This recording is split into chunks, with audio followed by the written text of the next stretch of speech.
One of the first things which everybody should understand is that every creature in the universe that is in any way sensitive and in any manner of speaking conscious regards itself as a human being. That is to say, it knows and is aware of a hierarchy of beings above it and a hierarchy of beings below it. If you take such a tiny creature as a fruit fly, which lives only a few days, it is aware of all sorts of weird little animals and objects and spores floating in the atmosphere which we don't even notice unless we've got a microscope around. And it criticizes them as being inferior animals and all that sort of thing, whereas human beings are things that it doesn't comprehend. They're as much outside its intellect as a quasar is outside ours. And we see these far-off objects floating in the heavens, and we have only the vaguest idea of what they may be. But there is, I think, a fundamental principle that everybody must understand, and that is the principle of relativity. That is to say that wherever you are, and whoever you are, and whatever you are, you're in the middle. That's the game.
When you stand and you can see a horizon all around you to exactly the same distance, you're in the center of a circle because your senses extend a certain direction in all directions and therefore give you the impression of being in the middle.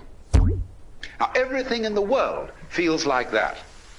And also it has its own kind, which look natural to it.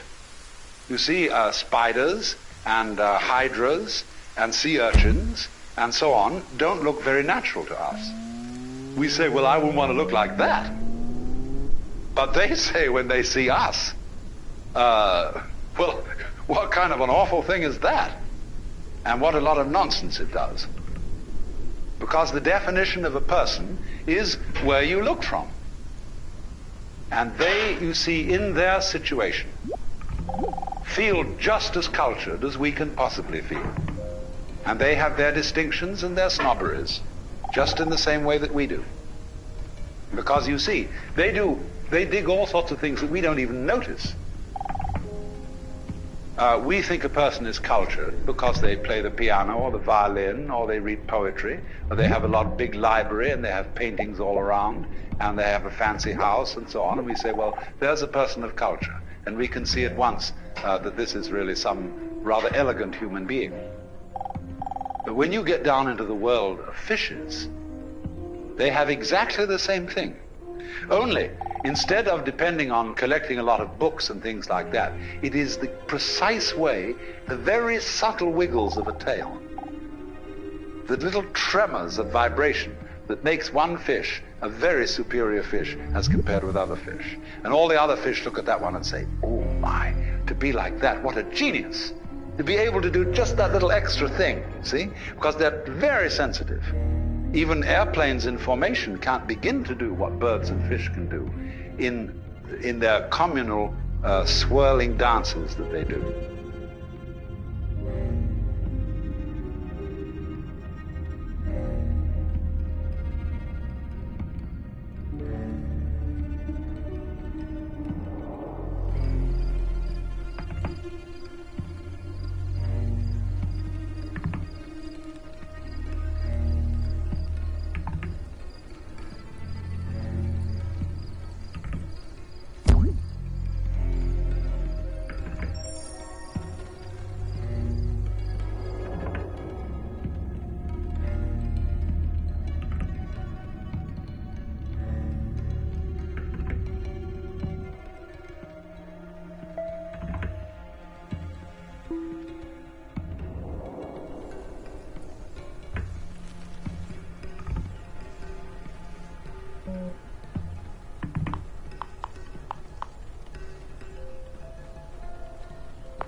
Every creature, therefore, which feels that it is human, and which knows that it's there in the same way as you know you're here, experiences being here as constituting a sort of blockage, the sensation of a certain tension which constitutes the feeling of I-ness, of there-ness, of being here.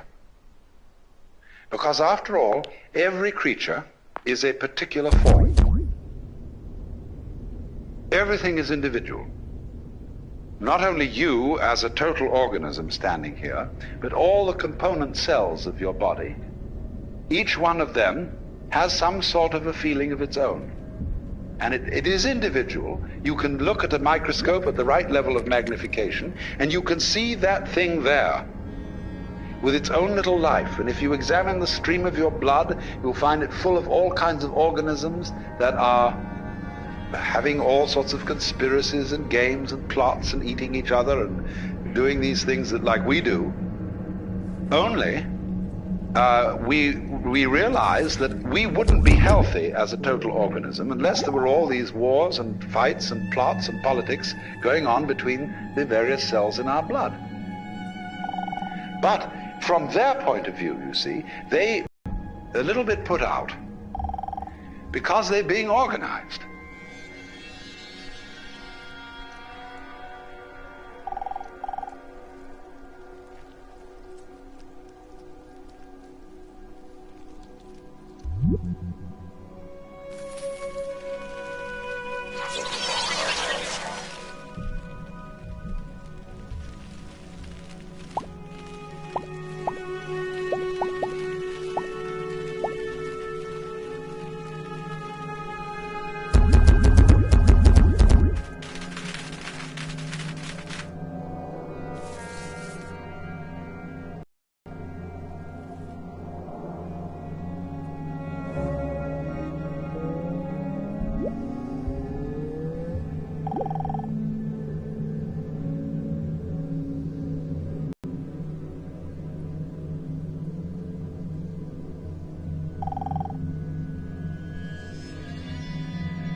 There is this sensation of practically every living being of constituting a center of tension and of resistance.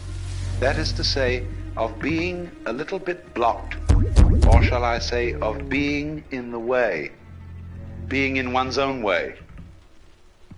Imagine the opposite. Let us suppose, for example, that you got up in the morning with a feeling of total transparency. There's no resistance in your organism to the external world. You just float through it.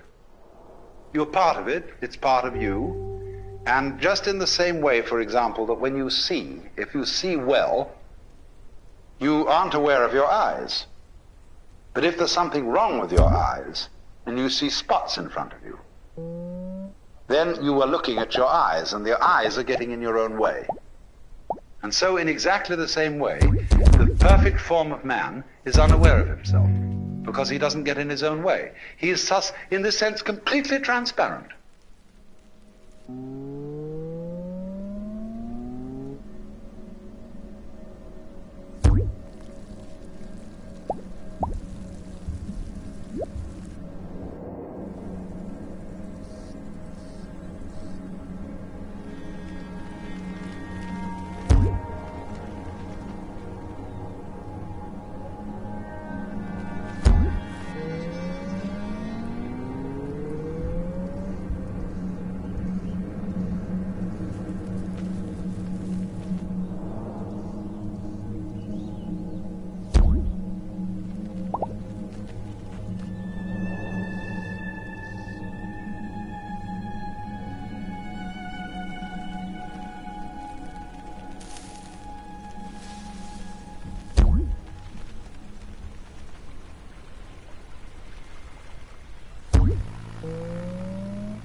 Do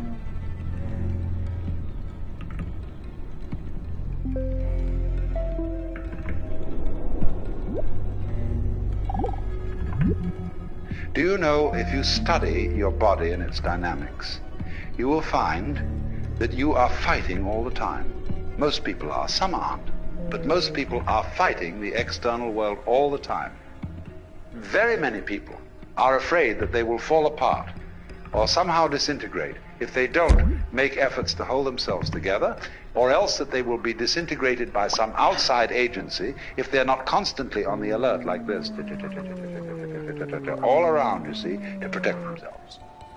Now, I'm not saying you shouldn't do that, but I'm inviting you to become immensely aware of the fact that if you do that at all, that you do it.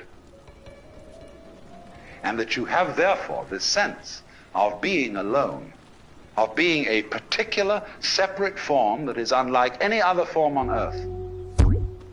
That's just you. And concentrate on that.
as you focus on that sensation of distinctness, we'll even call this one separateness, the thing to do with all feelings that you don't like is to experience them as deeply as possible and go into the inmost depths of loneliness, and indeed, let us say, the inmost depths of selfishness. Because you see, the sensation of being you, this curious, lonely center of awkward sensitivity, subject to the most peculiar feelings and pains and anxieties and all that sort of thing, all that is an essential prerequisite for feeling something else. These two experiences go together. So what anyone or any being whatsoever who has a sense of centrality, who has a sense of selfhood, who has a sense of identity, that sense of identity is inseparable from something else going on that is defined as not being me, as not being under my control, and that may jump at any time.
So, what I want you to understand is that these two sensations, one of being the lonely, central, sensitive, vulnerable self, living in the midst of a world that feels other, but is not under your control. I want to try and show you that these two sensations are really one sensation, or rather two aspects of one sensation. You couldn't have the one experience without the other experience. Now, this is a rather good thing to know, because it means that you won't panic if you discover this. People who suffer from chronic anxiety are always in doubt, you see, about this relationship between what I feel as myself and what I feel as something else.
every living being is a manifestation of everything that there is.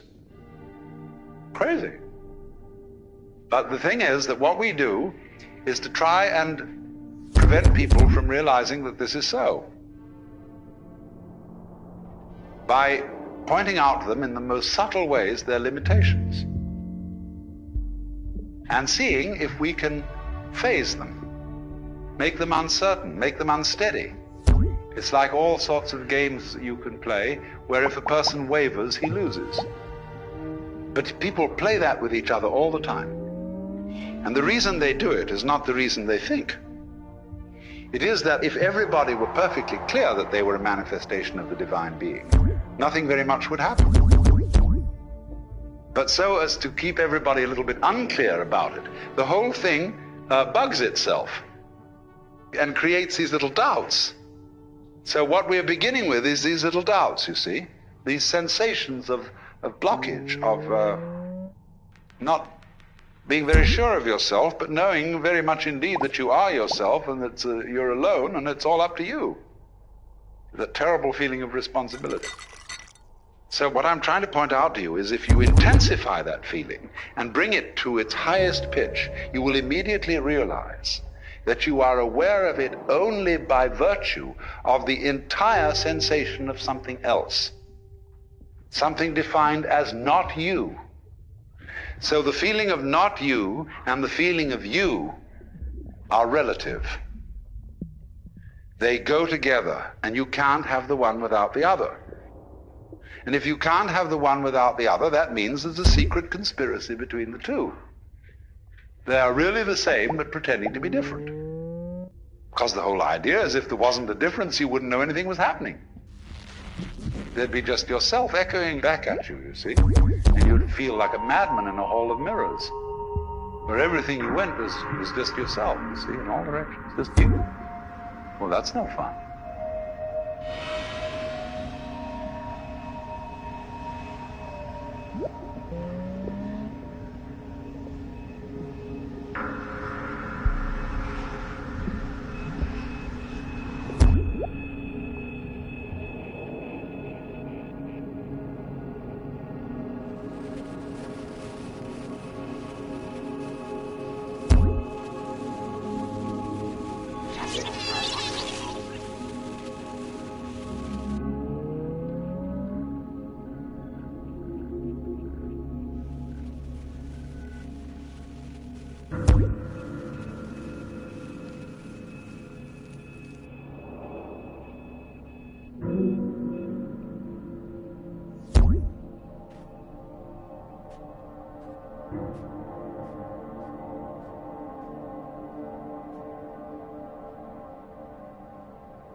You may think that I'm speaking in favor of some kind of schizoid, pluralistic universe. No, the whole point is this, that difference and every kind of variety of differentiation is the way through which unity is discovered.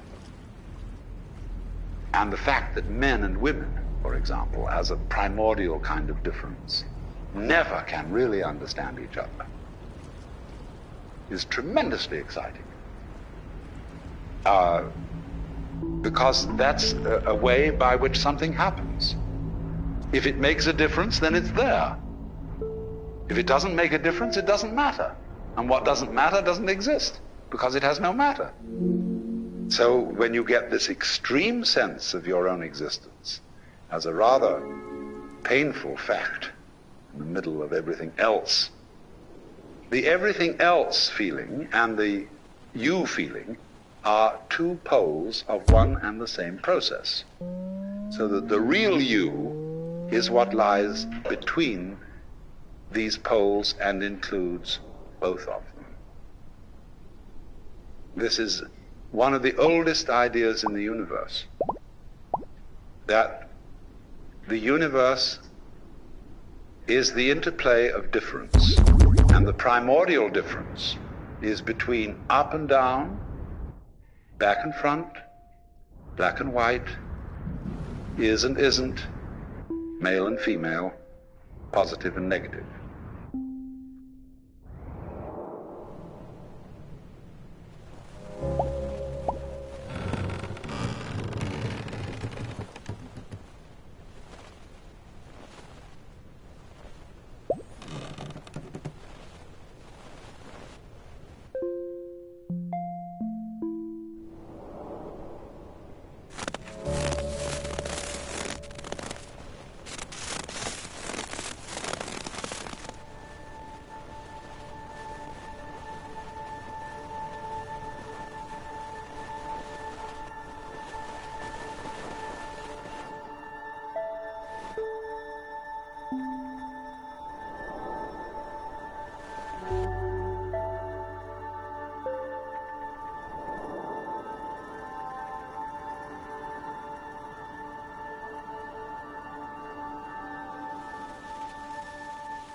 Do you know somehow how you surprise yourself?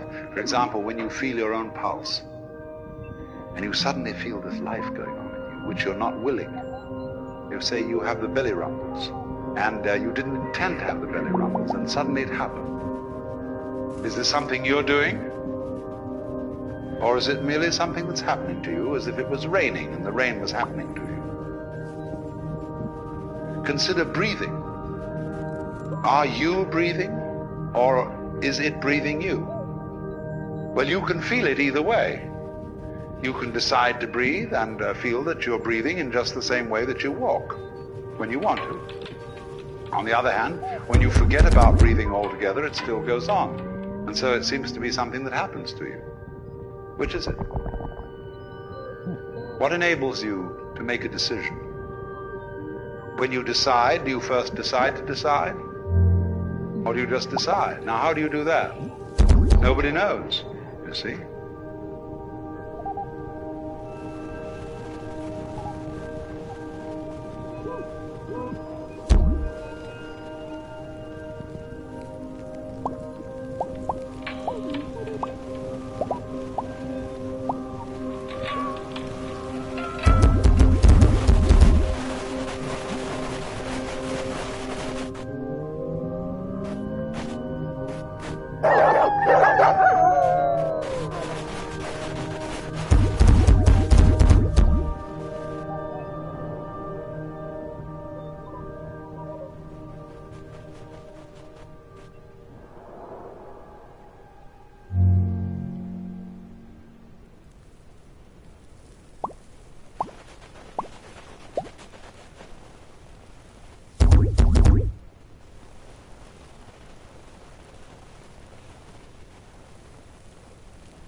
That's a funny thing. We can experience ourselves through and through as something that just happens. We look at it this way. If you feel your body, your skin, the solidity of you, and with regard what marvelous eyes you have, which are the power which generate light and color out of all these electrical quanta in the external world. And these ears, these beautiful shells that you wear on the side of your head, with their little spiral bones, the cochlea inside, you know, all that. It's marvelous. But you don't feel responsible for this. You don't know how it's made. if it is made. But it's you. That's what you are. That extraordinary pattern.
The extraordinary thing is, you see, that this is you.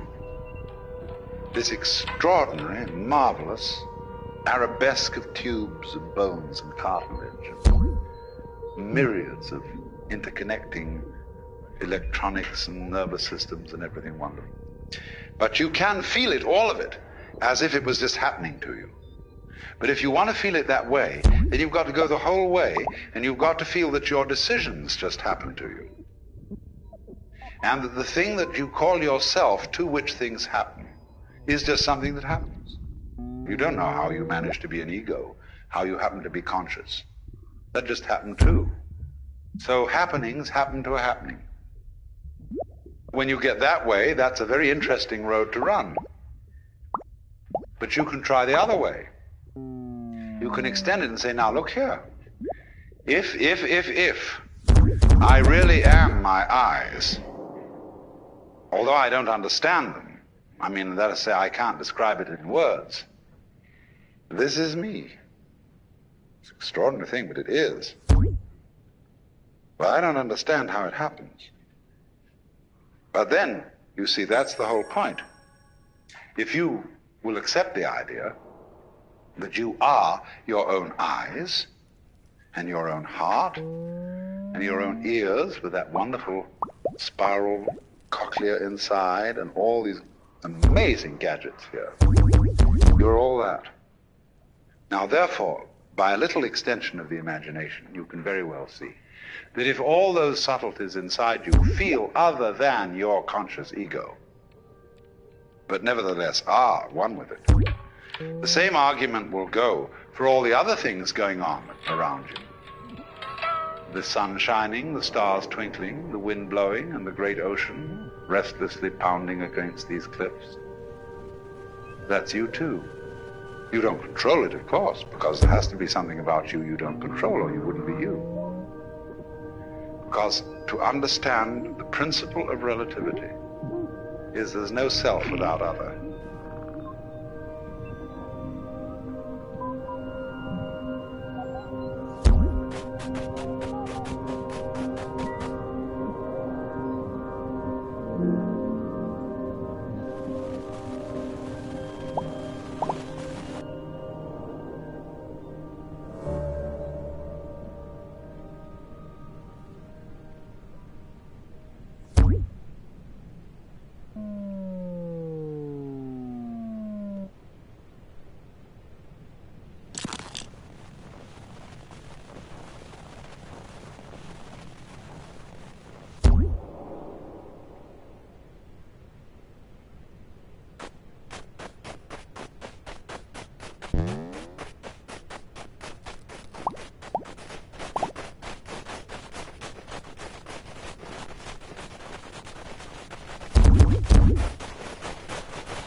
You have to regard yourself as a cloud, because you see, clouds never make mistakes.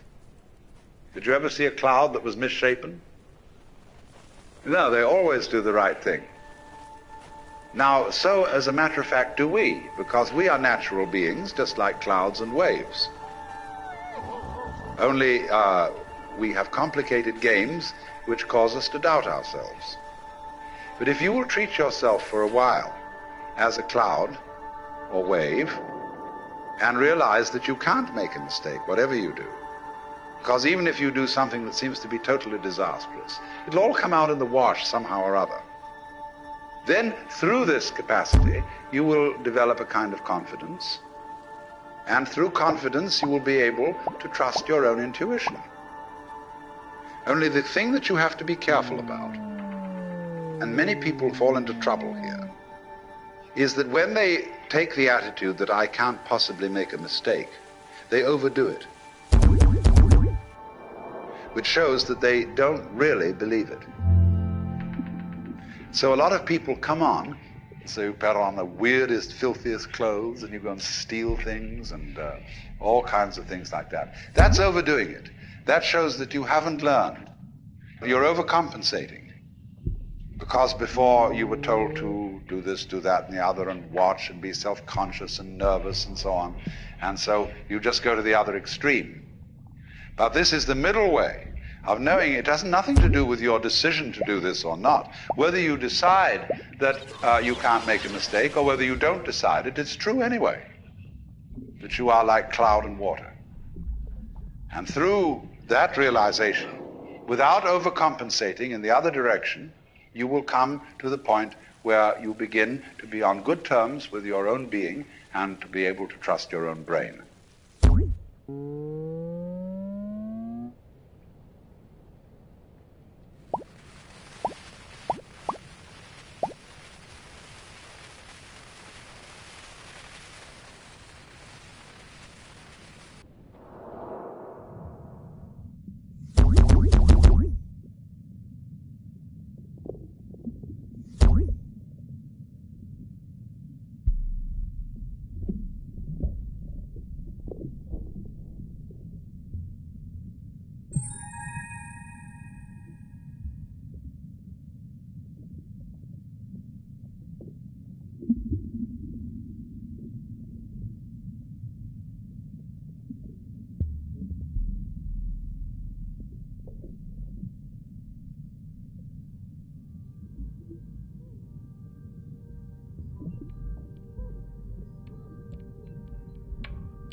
everything in the world, knives and forks, tables and chairs, trees and stones, are indescribable. We can't say anything about everything. Because in order to say something about something and state it logically, you have to be able to put it in a class. Now, classes are intellectual boxes. When you play games like animal, vegetable, and mineral, you've got there 3 boxes. And when you come to think of it, you don't know what any 2 of those boxes are really without the third, or especially you don't know any one without another. Because in order to have a box, there must be what's inside the box and what's outside the box. And then by this method of contrast, we can make a logical discussion about things. But then, when you come to something which is completely all-inclusive, to what fundamentally is, then you're without a box, and you can't talk logically. Of course, you can distinguish is from is not, but only in a very limited way, as I can say, I have a pen in my left hand, I do not have a pen in my right hand. And from this we abstract the idea of to be and not to be, is and isn't. But when we consider being with a capital B, this includes not only such ises as celestial bodies, but also such isn'ts as the space that encompasses them. And these 2 go together.